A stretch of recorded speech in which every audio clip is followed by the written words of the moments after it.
Stop overthinking and take action. Do you find that you're often dwelling on something too long before you get up and start moving on it? Or maybe you've been in a situation where you realize that because you didn't take action quickly enough, an opportunity, a huge development or potential reward or benefit in your life just escaped you, it passed you by. Today I'm going to talk to you about how you can be better at taking action, because that really is where the power is. Knowledge used to be power, but taking action today, that's where the ultimate power is. Hi, my name is Eric Partaker, and I coach CEOs, entrepreneurs, leaders, and individuals in higher levels of performance, helping them achieve the peak that they're able to achieve, whether that's in their business or in their life. Drawing on my experience from McKinsey & Company, helping build Skype before we sold it to eBay, as well as several of my own entrepreneurial journeys. So let's dive in and how you can get better at not overthinking and taking more bold, consistent action. And before we dive in, because I'm going to take you through 6 things that you can do to optimize yourself for action. But before we dive in, I want to talk about how knowledge these days is cheap. So knowledge used to be power, right? But the fact is, I can Google just about anything that I don't know, and within 5 seconds I can have the knowledge. So it's not really knowledge. That's not where the game is played. It's about translating knowledge into action. That's where the game is played. And too few people actually do that. They give themselves credit for knowing, and they don't give themselves credit for doing, or worse yet, they don't do. And you know what happens in the end? Their dreams pass them by, their lives pass them by, and then suddenly they're sitting there in a point of regret, not feeling that they've done all the things that they could have done, not feeling that they could have achieved all the things that they were capable of achieving. And I don't want that to happen to you. I have a story to tell you of a client years ago that I had, a CEO, and he got into this habit of whenever we were talking about things that he could be doing or improving or ways in which he could elevate his performance to a higher level, he would say, "Yeah, Eric, I know that. Yeah, I know that. I've heard that before. Yep, I know that to be true." And I actually forbid him from saying that, because every time that he was saying, "I know that," it's as if he was giving himself credit for the knowledge, when it didn't matter. It's about translating knowledge into action. It's about execution. That's where it counts. So let's dive in, and I'm going to give you 6 ways in which you can better optimize yourself for taking action and stopping the overthinking and stopping the pondering and actually getting some strong, good, productive, consistent results in either your business or life. So number 1, whatever it is that we're working on, we got to break it down. No matter what the project is, it can always be broken down into 3, 5 things, whether that's a big task or a big project. Always try to break it down. And this is absolutely critical because it relates to our tendency to procrastinate. When something is too far off into the future, if we don't feel like we're going to get a taste of that success soon enough, we are far more likely to procrastinate on whatever that is. I'm sure you've experienced this, right? I'm sure you've had these big grand ideas. I'm going to do this in my health. I'm going to do this in my work. I'm going to do this with my family or my home. And it sounds great, but because you didn't actually prioritize, what's the very next thing I can do? How can I break this down, and how can I focus on just the next action? And then focus on that as the goal. Because you never got around to doing that, you never actually achieved it. So always break down whatever it is that you want to achieve into at least 3 to 5 subcomponents.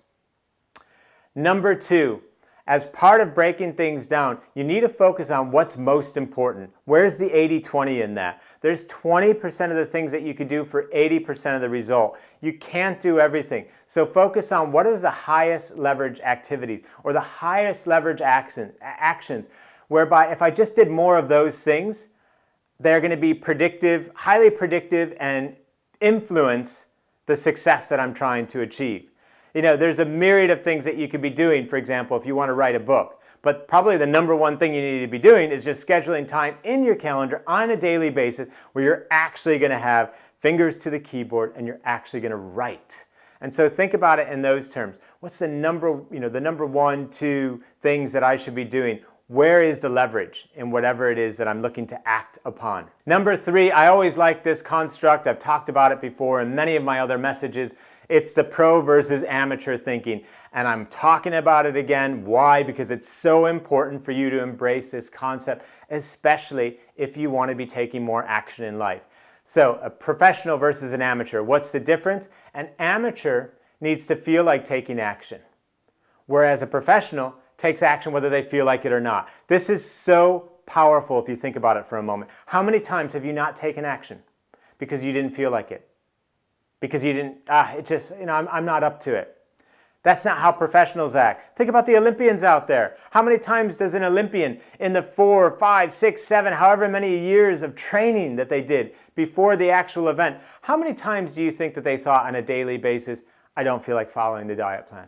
I don't feel like working out. I don't feel like giving it my all. I just want to, sit back and just watch Netflix right now. Probably loads of times. And what do you think would have happened to their gold medal chances if they allow those feelings to dictate their actions? Well, they wouldn't have become a champion, would they? So you need to adopt the professional mindset. It's action which generates feeling. It's not feeling which precedes action. That's the difference between a professional versus an amateur. Number 4, you need to focus on continually starting. One of the things that gets in the way from us taking consistent action is often we think about something that we want to do, but then we think about, I have to finish it, and it becomes a bit overwhelming, and we never get around to it. If you just focus on starting, if you just focus on what's the next thing I can do, and then when can I start, the finishing will take care of itself. And after you've started and you've worked for a little bit, the very next question you should ask yourself after you finish that period of work is, when can I start again? And if you just keep asking yourself that question, when can I start again? When can I start again? When can I start again? And schedule it into your calendar, the starting will keep happening and the finishing takes care of itself. So focus on continually starting. Number 5, take a vacation in the present moment. This is from Neil Fiore, author of The Now Habit. I've talked about Neil before in some of the other messages, videos, podcasts, wherever you're listening to this. Neil is an amazing guy. I spent a lot of time working one-on-one with Neil. After reading his book, The Now Habit, I was just blown away by it. And so I reached out to him and booked some sessions with Neil. And Neil gave me this incredible concept of taking a vacation in the present moment.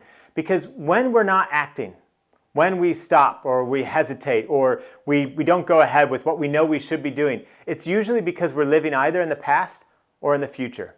So we're either in the past, which has already happened and doesn't exist anymore, or we're in the future, which hasn't happened yet and doesn't exist at all.